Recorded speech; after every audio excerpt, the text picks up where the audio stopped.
শীত আসছে আর পিঠা খাবো না, সেটা কি হয়? পিঠা বানাতে পারি আর না পারি, একটু তো ট্রাই করাই যায়। আসসালামু আলাইকুম, নদীস টাইনি ওয়ার্ল্ড থেকে নতুন একটি ভিডিও নিয়ে এসেছি।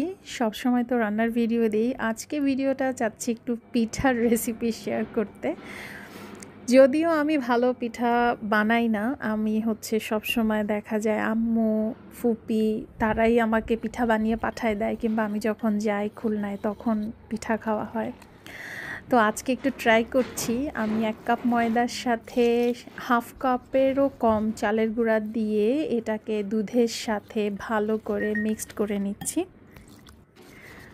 এটা দুধের সাথে মিশালে আমি শুনেছি যে এটা ভালো হয়, আর পিঠাটা একটু টেস্টি হয়। অনেকে দেখা যায় হালকা কুসুম পানি দেয়, গরম পানি যেটা।